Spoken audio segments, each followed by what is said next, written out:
Anak laki-laki itu memulai dengan jantungnya diambil. Tapi dia menemukan sesuatu yang mengerikan. Semua organ tubuhnya telah diambil. Bukan hanya dia tidak mati, tapi dia juga bisa berpacaran dengan gadis tercantik di sekolah. Bahkan bisa meminta direktur rumah sakit yang cantik untuk mengembalikan organ tubuhnya. Ternyata, anak laki-laki itu telah memasuki dunia hasrat yang tidak diketahui. Namanya Wang Ming. Awalnya, dia hidup dengan baik sebagai seorang playboy. Tetapi ketika dia bangun, dia merasa tubuhnya kosong, dan mendapati dirinya berada di sebuah pabrik yang terbengkalai. Setelah memperhatikan pisau bedah berlumuran darah di sampingnya, tiba-tiba Wang Ming menyadari sesuatu. Dia menatap tubuhnya sendiri, dan melihat benang jahitan yang membentang dari atas ke bawah. Dia segera memahami kejadian mengerikan yang menimpanya. Wang Ming berjuang untuk bangun, dan ingin mengambil ponselnya untuk menelepon pamannya. Organ lain tidak masalah, tapi tanpa ginjal, kehidupan masa depan yang bahagianya akan hilang selamanya. Samar-samar, Wang Ming sepertinya mengingat percakapan dua dokter. Karena kondisi ekonomi yang buruk, harga ginjal anjlok. Demi keuntungan yang lebih besar, mereka mengambil semua organnya. Saat itu, Wang Ming akhirnya mendapatkan ponselnya, tetapi menemukan semua ikon di layarnya hilang. Hanya menyisakan sebuah aplikasi bernama Dunia Hasrat. Saat ini, Wang Ming sudah bisa melihat nenek buyutnya melambaikan tangan padanya. Agar bisa bertahan hidup, dia mencoba segala cara, dan memilih untuk membuka aplikasi Dunia Hasrat. Tiba-tiba, sebuah bisikan terdengar di benak Wang Ming. Dia tidak peduli lagi untuk bertahan hidup, untuk mendapatkan kembali ginjalnya dan keperkasaannya. Dia memilih setuju tanpa ragu. Detik berikutnya, pemandangan berubah. Wang Ming tiba di dunia hasrat. Dia melihat dirinya sendiri. Kabar baiknya, dia masih hidup. Kabar buruknya, organ-organnya benar-benar hilang. Saat itu, sebuah bas melaju ke arah Wang Ming. Kemudian, sepasang kaki panjang dengan stocking keluar dari bas. Seorang wanita cantik dengan penampilan aneh tiba-tiba muncul di hadapan Wang Ming. Wang Ming menghela nafas. Dia masih menyukai wanita cantik yang normal. Ekspresi tenangnya yang tidak menunjukkan rasa takut sepertinya menarik perhatian wanita cantik yang aneh itu. Wang Ming tidak peduli. Sekarang dia tidak punya apa-apa lagi, kecuali membunuhnya langsung. Tidak ada yang perlu ditakuti. Wanita cantik yang aneh itu mengabaikan kata-kata Wang Ming, dan memberi isyarat mengundang Wang Ming untuk naik ke bas di belakangnya. Wang Ming tidak hanya tidak bergerak, tapi juga memerintah wanita cantik yang aneh itu. Silakan tuan muda naik ke bas. Wanita cantik yang aneh itu langsung tercengang. Kemudian dia membuka mulut kecilnya, tetapi kulitnya mulai mengelupas. Seluruh wajahnya pecah dan mengeluarkan darah. Lalu dia membuka mulutnya yang sensual, dan berteriak lantang, silakan naik. Namun, Wang Ming malah menamparkan wanita cantik yang aneh itu. Organ-organ tubuhnya sudah hilang semua. Masih takut juga, Wang Ming menatap wanita cantik aneh itu, dan sekali lagi memerintahkannya untuk mempersilakan tuan muda naik ke bas. Wanita cantik aneh itu memelototi Wang Ming. Namun sepertinya ia tidak bisa berbuat apa-apa terhadap Wang Ming. Ia hanya bisa menggertakkan gigi dan menahan amarahnya, mematuhi perintah Wang Ming. Dengan hormat, ia mengucapkan kalimat itu. Wang Ming kemudian tersenyum puas, dan melangkah naik ke bas. Namun, begitu Wang Ming naik ke bas, ia mengenakan baju baru. Ia melihat sekeliling di dalam bas, dan tidak peduli dengan tatapan orang-orang. Tatapannya tertuju pada seorang gadis bertubuh bagus. Wang Ming langsung duduk di sebelahnya dan mencoba menggodanya. Tiba-tiba, wanita cantik aneh itu berteriak dengan gembira. Selamat datang di dunia hasrat. Dengarkan bisikan Tuhan. Tuhan berkata, tantangan untuk kalian semua, dimulai sekarang. Pada saat yang sama, di sebuah pabrik terbengkalai di dunia nyata, seorang dokter berjalan keluar. Ia disambut oleh seorang wanita cantik dengan mobil mewah. Dokter itu menyerahkan kotak di tangannya kepada wanita cantik itu. Organ-organ yang telah diambil ada di dalam kotak itu. Wanita cantik itu menjilat bibirnya dan memuji, kerja bagus. Dokter itu tersenyum bangga. Namun, sedetik kemudian senyumnya lenyap. Sebuah pistol menghancurkan kepalanya. Saat sekarat, matanya penuh dengan ketidakpercayaan. Wanita cantik itu membuka kotaknya dan mengambil jantung dari semua organ di dalamnya. Lalu, ia perlahan-lahan mendekatkannya ke mulutnya. Sepertinya ia sudah bisa mendengar bisikan Tuhan. Kembali ke bas di dunia hasrat. Kondektur memberitahu semua orang bahwa tugas mereka sederhana. 10 menit lagi, bas akan melewati sebuah jembatan besar. Namun, jembatan itu sudah tua dan rusak, dan tidak dapat menampung terlalu banyak orang. Jadi, untuk mencegah jembatan runtuh, mereka harus memilih satu orang di dalam bas untuk turun. Dengan begitu, mereka bisa melewati jembatan dengan aman. Hanya orang yang menyelesaikan tantangan terakhir, yang hasratnya akan dikabulkan oleh Tuhan. Mulai sekarang, waktu tersisa 9 menit.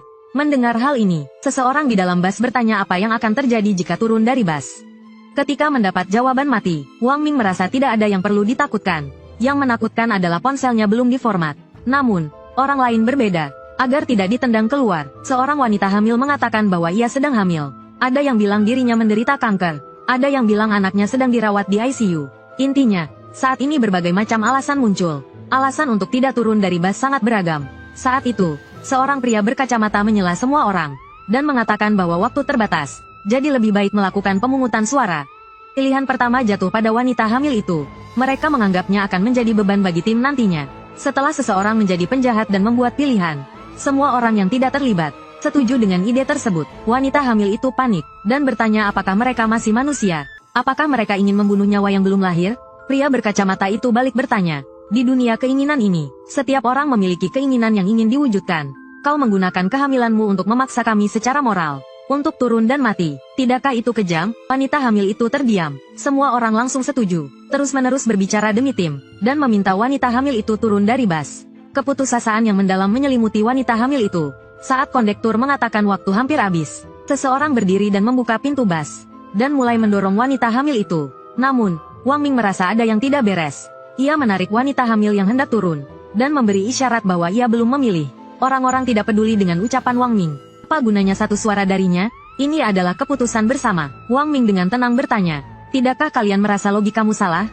Ia menunjuk kondektur. Dia bilang satu orang harus turun agar bus bisa melewati jembatan. Tapi dia tidak bilang kita harus memilih di antara kita. Kondektur menatapnya dengan marah. Ia berteriak histeris agar mereka cepat memilih. Waktu tinggal 1 menit. Wang Ming tahu dia panik. Pria berkacamata itu ragu-ragu. Wang Ming menyindir. Bukankah kau demi tim? Kenapa tidak membiarkan orang di luar tim yang turun? Semua orang tersadar. Jika NPC yang turun, mereka tidak perlu menanggung beban membunuh. Semua mata tertuju pada kondektur. Kondektur gemetar karena marah. Wang Ming berjalan ke arahnya dan berkata, Nona, silakan turun. Kondektur membantah keras, mengatakan mereka tidak bisa memaksanya turun. Wang Ming tersenyum dan memberikan pukulan terakhir. Saat aku menamparmu tadi, kau tidak membalas.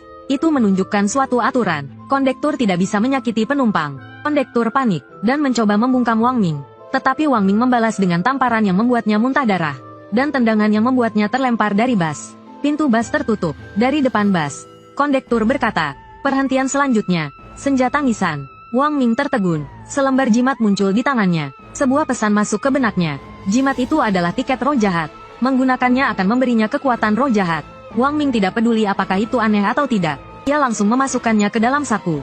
Mendapatkan item adalah hal yang wajar. Tiba-tiba, bus mengerem mendadak. Mereka telah tiba di tujuan mereka, panti jompo merah darah. Semua orang turun dengan tertib. Sebuah suara terdengar. Sebuah boneka rusak terlihat. Wajahnya yang menyeramkan, hampir membuat wanita hamil itu pingsan. Wang Ming menendang boneka itu dengan kakinya. Ia memberi isyarat pada wanita hamil itu bahwa boneka rusak itu bukan masalah besar. Setelah semua orang turun dari bus itu langsung meninggalkan mereka. Melihat itu, mereka semua hanya bisa berjalan menuju panti jompo. Tiba-tiba, pintu gerbang terbuka. Seorang wanita cantik dan anggun muncul di hadapan mereka. Ia langsung memperkenalkan diri sebagai kepala panti jompo. Lalu ia menyuruh mereka mengikutinya. Namun, bagian dalam panti jompo itu tampak tua dan rusak. Ada juga tangan dan kaki yang menempel di langit-langit, membuat gadis cantik itu ketakutan dan memeluk erat Wang Ming. Kepala panti kemudian mengumumkan tugas mereka. Setiap orang harus bertanggung jawab merawat lansia di 3 kamar. Ada informasi dari anak-anak mereka yang tertinggal di depan pintu kamar. Mereka harus merawat para lansia sesuai dengan informasi tersebut. Dapur umum terletak di ujung kanan lantai 1. Setiap kamar memiliki kamar mandi sendiri. Kepala panti kemudian merogoh sakunya, dan melemparkan setumpuk kartu tugas kepada mereka. Sebelum pergi, kepala panti mengingatkan mereka untuk tidak keluar kamar setelah gelap, dan juga untuk tidak tidur terlalu nyenyak di malam hari. Wang Ming mengambil kartu tugasnya, dan pergi ke kamar 203. Setelah melihat informasi yang tertinggal, Wang Ming merasa kesal. Permintaannya banyak sekali. Relawan kan tidak digaji, tapi karena lansia itu ingin makanan matang, ia harus pergi ke dapur di lantai 1. Di dapur, semua orang sudah sibuk memasak. Setelah memilih daging sapi, Wang Ming mulai memasak. Sambil mendengarkan percakapan mereka, ternyata ada banyak informasi berguna. Seperti pria berkacamata itu, ia bukan pertama kalinya memasuki dunia keinginan. Darinya, Wang Ming mengetahui bahwa setiap tantangan berbeda, jadi tidak ada cara untuk menghindari bahaya. Namun, pria berkacamata itu mengingatkan mereka, jika mereka berhasil sampai akhir, sebaiknya jangan meminta orang mati dihidupkan kembali. Bagaimanapun, orang mati tidak bisa hidup kembali. Bagaimana mereka bisa yakin bahwa orang yang dihidupkan kembali dengan cara ini masih orang yang sama? Mendengar itu, mereka semua merasa ngeri. Mereka bertanya apakah orang yang dihidupkan kembali dengan cara ini adalah hantu. Pria berkacamata itu tidak tahu pasti. Tetapi yang pasti itu bukan manusia, dan hanya orang yang sekarat, atau memiliki keinginan yang sangat kuat, yang bisa memasuki dunia keinginan. Aku tahu kalian sulit untuk menerima ini. Tapi aku harus mengatakannya, ketika keinginan menguasai dirimu, kematian justru merupakan pembebasan. Setelah percakapan selesai, daging sapi Wang Ming sudah matang. Ia kembali ke kamar 203. Karena tidak ada jawaban saat ia mengetuk pintu, Wang Ming langsung masuk. Di dalam kamar yang gelap, seorang lansia kurus dengan mata berbinar hijau muncul di hadapan Wang Ming. Wang Ming meletakkan daging sapi di atas meja. Lansia itu perlahan mendekati Wang Ming. Ia menundukkan kepalanya dan mengendus. Lalu ia langsung menyambar steak itu dan melahapnya. Melihat ini, Wang Ming awalnya mengira tugasnya cukup mudah. Namun, tiba-tiba wajah orang tua itu berubah mengerikan dan ia mengaum ke arah Wang Ming. Sebelum Wang Ming sempat bereaksi, ia diserang. Orang tua itu menusukkan tangannya ke dada Wang Ming. Lalu ia mengaduk-aduk di dalamnya. Namun, karena tidak merasakan apa-apa, orang tua itu tertegun. Tidak percaya, ia menarik tangannya dan menusukkannya lagi ke tubuh Wang Ming dari sudut yang berbeda. Hasilnya tetap sama. Orang tua itu tercengang. Tidak ada organ sama sekali. Apakah ini manusia? Wang Ming menyeringai. Ia balik bertanya apakah orang tua itu sudah puas mengaduk. Lalu ia mengeluarkan tiket kereta hantu itu. Mata Wang Ming langsung berubah merah darah.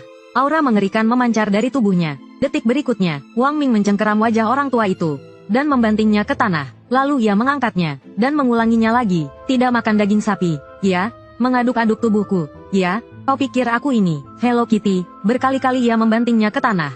Hanya gumaman yang keluar dari mulut orang tua itu. Wang Ming tersenyum dan memberi isyarat bahwa ia tidak mengerti. Namun, saat itu wanita hamil datang. Ia datang untuk meminta bantuan Wang Ming. Detik berikutnya, pupil matanya membesar. Pemandangan di depannya membuatnya pucat pasi. Semua organ anak laki-laki itu telah dikeluarkan. Tetapi organ yang dikembalikan kemungkinan cacat. Wang Ming tidak menyangka wanita hamil itu melihatnya. Menangani hantu tua itu dengan kekerasan. Saking terkejutnya, wanita itu pingsan. Wang Ming mengabaikannya, dengan dukungan hantu di belakangnya. Niat jahat Wang Ming hampir meluap. Ia meraih hantu tua itu dan bertanya, tugasku adalah merawatmu, tapi sekarang aku semakin ingin meledakkan kepalamu.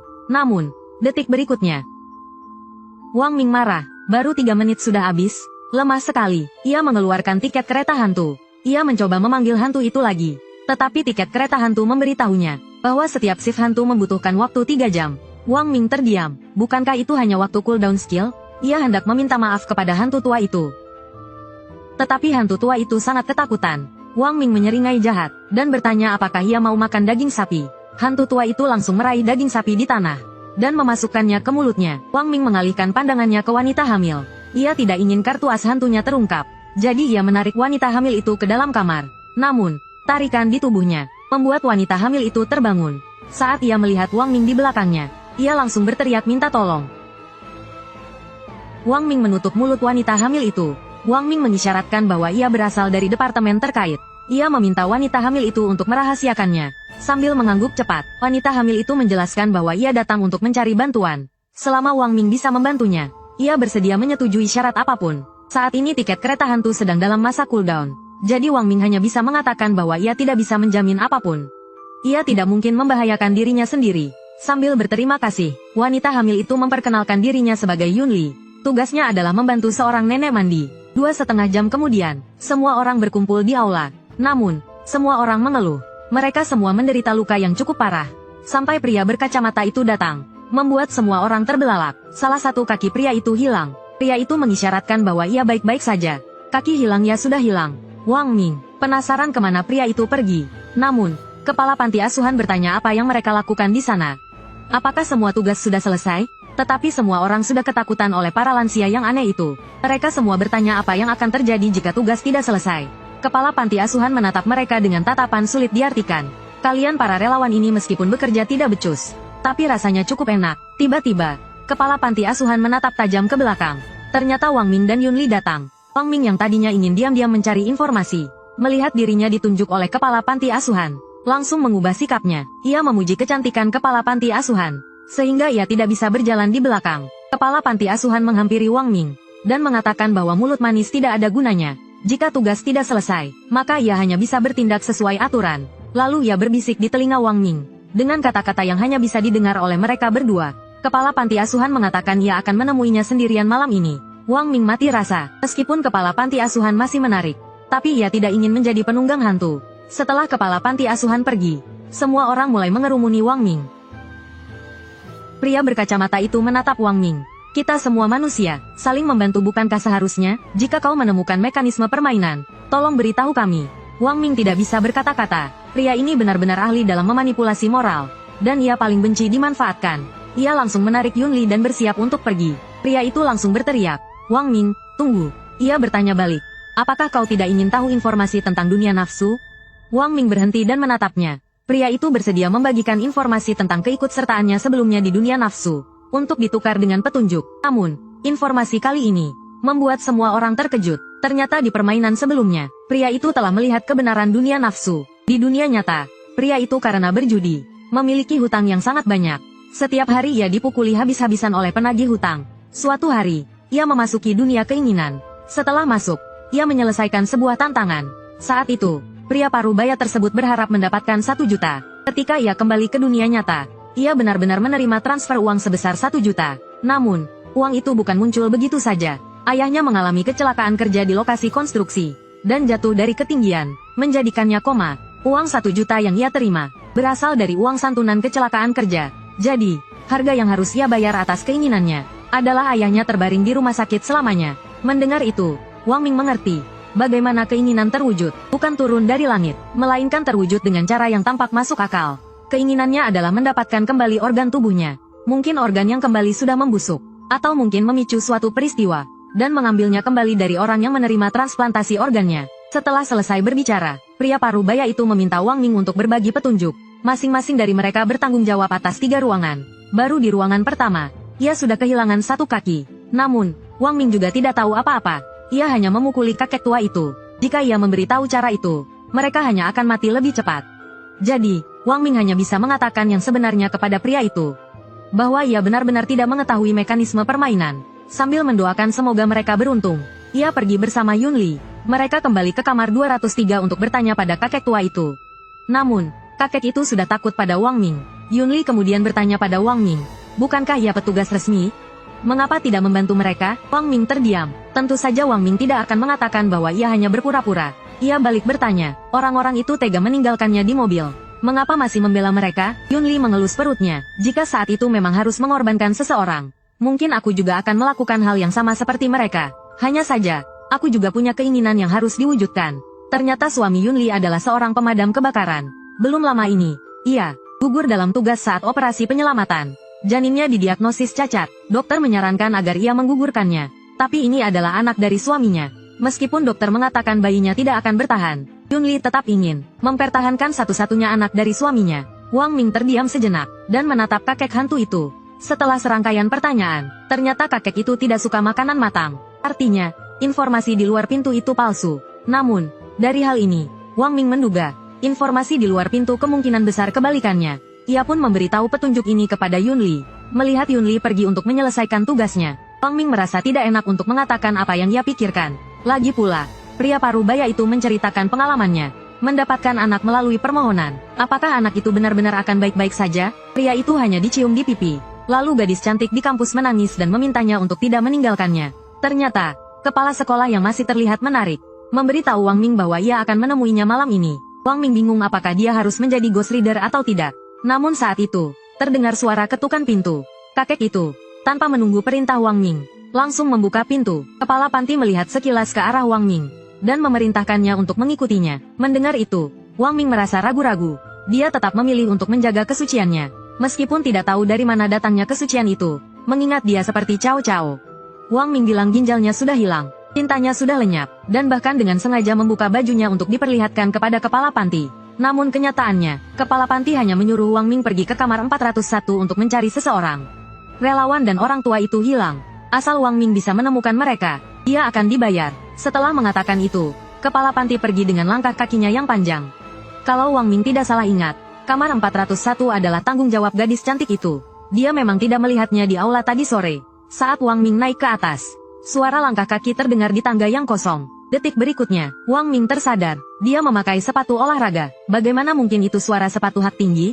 Tiba-tiba, sebuah bisikan terdengar di telinga Wang Ming, dan sesuatu menjilat pipinya. Wang Ming langsung merinding. Dia ingin berlari, tetapi tangannya ditahan. Melihat itu, Wang Ming bersiap menggunakan jurus Dawei Tianlong untuk mengusir hantu wanita yang menempel padanya. Namun, dia menyadari tangannya juga tidak bisa digerakkan. Dari sudut matanya, dia melihat hantu wanita itu mendekat. Saat menyadari hantu wanita itu sudah melepaskannya, Wang Ming langsung berlari. Dia berlari tanpa henti sampai ke lantai 4. Wang Ming menghela nafas lega, lalu menoleh ke belakang. Dia melihat tangan dan kaki hantu wanita itu terpisah.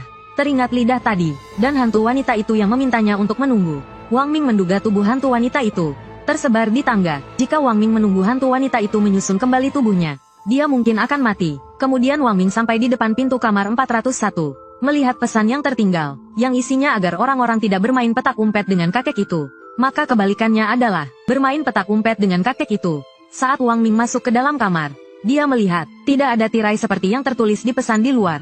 Tiba-tiba terdengar suara langkah kaki dari luar. Wang Ming menoleh keluar dan melihat gadis cantik itu berjalan sambil menangis minta tolong. Melihat Wang Ming, dia langsung memeluknya. Meskipun gadis itu terasa harum dan lembut, Wang Ming lebih ingin tahu kemana perginya kakek itu. Gadis cantik itu sambil menangis berkata bahwa dia terus bermain petak umpet dengan kakek itu dan tidak mengikuti pesan di luar pintu. Namun, perkataan ini membuat Wang Ming yakin bahwa gadis cantik itu secara tidak sengaja melakukan hal yang benar. Tapi kenapa dia begitu ketakutan? Untuk sesaat, Wang Ming berpikir dugaannya salah. Untuk sesaat, Wang Ming mengira dugaannya salah. Petik terbalik, petik terbalik, petik terbalik. Petik terbalik, petik terbalik, petik terbalik set. Ternyata, 2,5 jam yang lalu, si gadis kampus sedang bermain petak umpet dengan kakek yang menjadi tanggung jawabnya.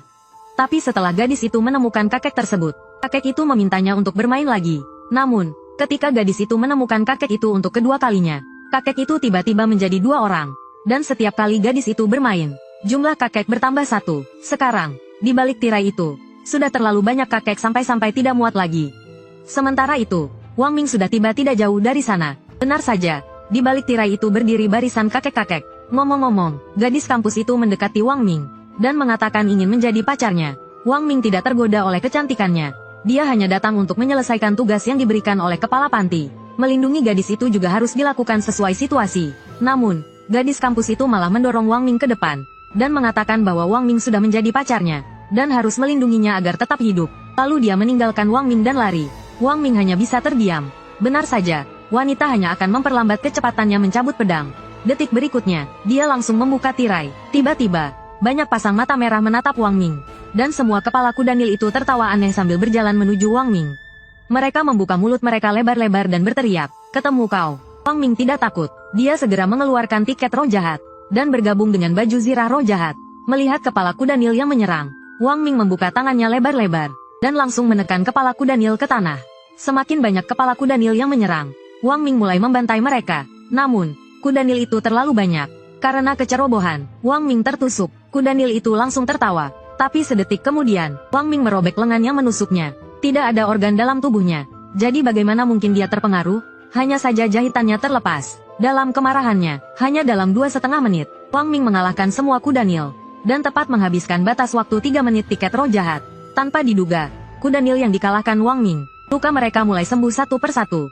Kemudian mereka semua berdiri kembali dan menatap tajam Wang Ming. Lalu mereka menerjang Wang Ming. Namun bedanya, kali ini karena bulan purnama di luar, kuda Nil menjadi berselisih. Beberapa ingin mengagumi bulan dan tidak ingin berkelahi lagi. Kata-kata ini menarik perhatian Wang Ming. Dia ingat bahwa kakek itu mengamuk dan menyerang. Setelah bulan darah muncul, mengingat apa yang dikatakan kepala panti sebelumnya, jangan keluar saat gelap. Artinya, bahaya tersembunyi di bawah sinar bulan ini. Kamar-kamar ini tidak memiliki tirai. Jika mereka benar-benar mendengarkan kepala panti dan bersembunyi di kamar, akibatnya jika para kakek terkena bulan darah bisa dibayangkan. Kepala panti benar-benar menjadikan mereka sebagai umpan untuk orang-orang tua ini. Setelah menyadari semuanya, Wang Ming melompat ke belakang kuda Nil. Cepat, tutup tirainya, halangi cahaya bulan. Saat berikutnya, sosok kuda Nil itu mulai menghilang. Sosok pria tua itu muncul kembali. Wang Ming tahu dugaannya benar. Setelah mendengar pria tua itu ingin bermain petak umpet, Wang Ming membujuknya seperti menenangkan anak kecil. Dia menyarankan pria tua itu untuk tidur. Besok mereka bisa bermain lagi. Wang Ming kemudian pergi ke kamar tidur. Mengambil selimut, ia menggambar sosok manusia di luar. Menemani pria tua itu menunggu waktu cooldown tiket roh jahat. Lagi pula, bulan darah belum menghilang. Terlalu berbahaya untuk berkeliaran. Namun, tiba-tiba seseorang berteriak. Gadis tercantik di sekolah terlihat ketakutan merangkak naik dari tangga. Ia memohon Wang Ming untuk menyelamatkannya. Tapi sedetik kemudian, sebuah tangan pucat meraih kepalanya dan menyeretnya menuruni tangga. Wang Ming dengan dingin mengabaikan semua itu.